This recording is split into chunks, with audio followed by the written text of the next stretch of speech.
आज बात करेंगे एक ऐसी कहानी की जिसमें क्राइम है, धोखा है और है क्रिकेट की मासूमियत का अंत।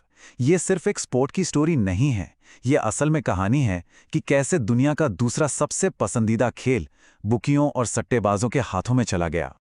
और ये जो लाइन है, ये इस पूरी कहानी का कह सकते हैं सार है। एक ऐसी कहानी जहां सबसे बड़े खुलासे, सबसे बड़े स्कैंडल्स, वो जानबूझकर नहीं बल्कि गलती से सामने आ गए। पुलिस लगी हुई थी किसी और के पीछे, लेकिन उनके जाल में फंसा कोई ऐसा जिसने क्रिकेट की दुनिया को हमेशा के लिए बदल कर रख दिया। तो शुरुआत करते हैं कहानी के पहले हिस्से से। ये उस दौर की बात है जब फैंस के लिए क्रिकेट एक खेल से कहीं बढ़कर था, एक जुनून था। और उस वक्त कोई सोच भी नहीं सकता था कि पर्दे के पीछे एक बिल्कुल अलग ही खेल चल रहा है। हुआ ये कि 1983 में जब भारत ने वर्ल्ड कप जीता, उसके बाद तो क्रिकेट का जुनून सर चढ़कर बोलने लगा। और अगले एक दशक तक, मतलब 10 साल से भी ज्यादा, एक आम फैन के लिए फिक्स्ड मैच का आइडिया वो सोचना भी नामुमकिन था। पर 1994 में एक ऐसी घटना हुई जिसने इस पूरे विश्वास को, इस भ्रम को हमेशा के लिए तोड़ दिया। ये क्रिकेट हिस्ट्री में पहली बार हो रहा था कि इतना बड़ा आरोप पब्लिक में आया। जरा इस बात पे गौर कीजिए, पाकिस्तान के कप्तान सलीम मलिक ऑस्ट्रेलिया के लेजेंड शेन वॉर्न को मैच हारने के लिए $2,75,000 से ज्यादा ऑफर कर रहे थे। इस एक खुलासे ने क्रिकेट की पूरी नींव ही हिलाकर रख दी थी। तो इस इन्वेस्टिगेशन का नतीजा क्या निकला? एक हिस्टोरिकल फैसला। सलीम मलिक पर लाइफ टाइम बैन लगा दिया गया। और करोड़ों क्रिकेट फैंस के लिए ये वो मोमेंट था जब उन्हें पहली बार एहसास हुआ कि ग्राउंड पर जो दिख रहा है ना, वो हमेशा सच नहीं होता। फिक्सिंग अब कोई अफवाह नहीं थी, वो एक कड़वी सच्चाई बन चुकी थी। तो अब आते हैं हमारी पहली केस फाइल पर। साल था 2000। दिल्ली पुलिस एक, कह सकते हैं, बिल्कुल रूटीन ऑपरेशन पर काम कर रही थी। उन्हें दूर दूर तक अंदाजा नहीं था कि वो क्रिकेट हिस्ट्री के सबसे बड़े स्कैंडल्स में से एक का पर्दाफाश करने जा रहे हैं। ये जो पूरी कहानी है ना, ये किसी फिल्म की स्क्रिप्ट से कम नहीं है। पुलिस दाऊद से जुड़े एक एक्सटॉर्शन केस की जांच कर रही थी। उन्होंने एक बिजनेसमैन का फोन टैप करना शुरू किया। अब उस बिजनेसमैन ने अपना फोन दे दिया अपने एक दोस्त को, जो एक जाना माना बुकी था। पुलिस घंटों तक माथापच्ची करती रही कि ये कोड वर्ड्स क्या हैं। बाद में जाकर उन्हें एहसास हुआ कि ये कोई कोड नहीं, ये तो लाइव क्रिकेट मैच पर सट्टा लग रहा था। और फिर आया वो मोमेंट जिसने सब कुछ बदल दिया। टैप सुन रहे एक पुलिस कांस्टेबल ने घर पर मैच देखते हुए फोन पर आ रही उस विदेशी आवाज को पहचान लिया। वो आवाज किसी गैंगस्टर की नहीं थी, वो थी साउथ अफ्रीका के कप्तान हैंसी क्रोने की। उस वक्त क्रिकेट के सबसे रिस्पेक्टेड, सबसे आदर्श खिलाड़ियों में से एक।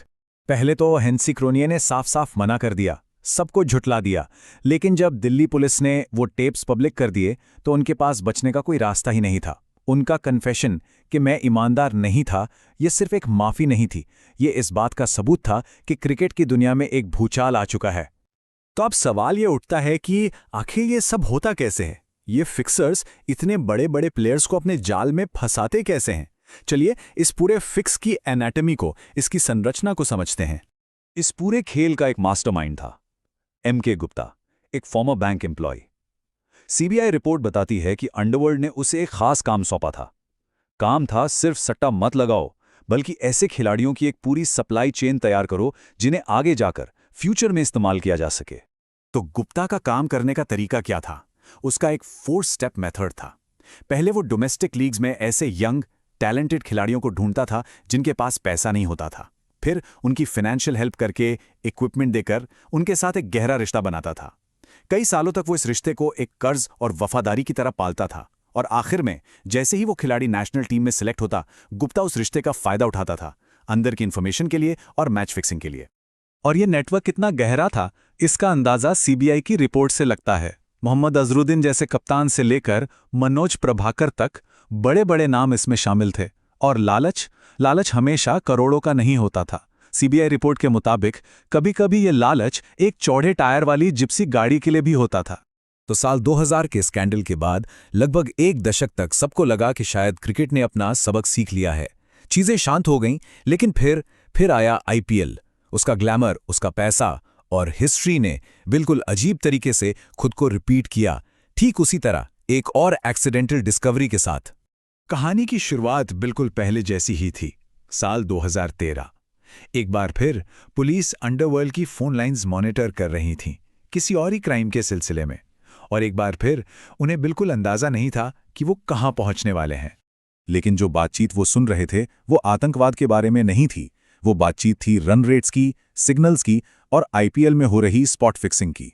वायर टैप पर एक बिल्कुल अलग तरह की साजिश का खुलासा हो रहा था, एक ऐसी साजिश जो क्रिकेट के मैदान पर खेली जा रही थी। ये जो रिकॉर्डिंग्स थीं, ये पुलिस को बुकियों और खिलाड़ियों के एक पूरे नेटवर्क तक ले गईं, और उस नेटवर्क में एक बड़ा नाम था, Indian international player S Sreesanth. Investigation एक बार फिर अंडरवर्ल्ड से शुरू हुई थी और पहुंच गई थी सीधे आईपीएल के ड्रेसिंग रूम तक। इस बार खेल मैच फिक्सिंग का नहीं बल्कि स्पॉट फिक्सिंग का था। इसका तरीका बहुत सिंपल था। प्लान ये था कि श्रीसंत एक खास ओवर में अपने ट्राउजर में एक तौलिया रखेंगे। ये बुकियों के लिए एक सिग्नल होगा कि फिक्स ऑन है, और बस उसके बाद उस ओवर में 14 से ज्यादा रन देने थे ताकि बुकीज उस पर करोड़ों का दांव लगा सकें। और ये सब टेप पर रिकॉर्ड हो रहा था। तो अब इतनी सारी गिरफ्तारियां हुईं, कन्फेशंस हुए, इन सब से एक बहुत इंपॉर्टेंट सवाल खड़ा होता है कि अगर सबूत इतने साफ हैं तो फिर कोई जेल क्यों नहीं जाता? और इसकी वजह, इसकी जड़ हमारे कानून में है। असल में भारत में स्पोर्ट्स फिक्सिंग के खिलाफ कोई स्पेसिफिक, कोई मजबूत कानून है ही नहीं। ये करोड़ों अरबों का क्राइम लीगल तौर पे देखा जाए तो सिर्फ मामूली जुए या चीटिंग के बराबर है, और इसीलिए इससे बच निकलना बहुत बहुत आसान हो जाता है। और ये बात एक additional solicitor general of India ने खुद मानी थी। उन्होंने कहा, कानून इन क्रिकेटर्स के सामने बेबस नजर आता है। ये एक लाइन पूरे सिस्टम की लाचारी और हताशा को साफ साफ दिखाती है। तो फिर इसका नतीजा क्या निकलता है? होता यह है कि प्लेयर्स को स्पोर्ट्स गवर्निंग बॉडी जैसे कि बीसीसीआई से करियर एंडिंग बैन तो मिल जाते हैं, लेकिन वो जेल जाने जैसे गंभीर कानूनी नतीजों से ऑलमोस्ट हमेशा बच जाते हैं। गली नुक्कड़ के बुकियों से लेकर पाकिस्तान में बैठे अंडरवर्ल्ड डॉन्स तक, ये जो बेटिंग का मार्केट है, ये खुलेआम चलता है। लेकिन इसके बावजूद हमारा सिस्टम इन पर एक्शन लेने में स्ट्रगल करता है। ये इस समस्या के स्केल को दिखाता है कि ये कितनी बड़ी है। तो आखिर में एक सवाल रह जाता है कि जब फाइनेंशियल रिवॉर्ड्स इतने ज्यादा हों और कानूनी रिस्क इतना कम, तो क्या उस खेल पर कभी भी पूरी तरह से विश्वास किया जा सकता है जैसे हम देखते हैं? ये एक ऐसा सवाल है जिसका जवाब सोचना जरूरी है।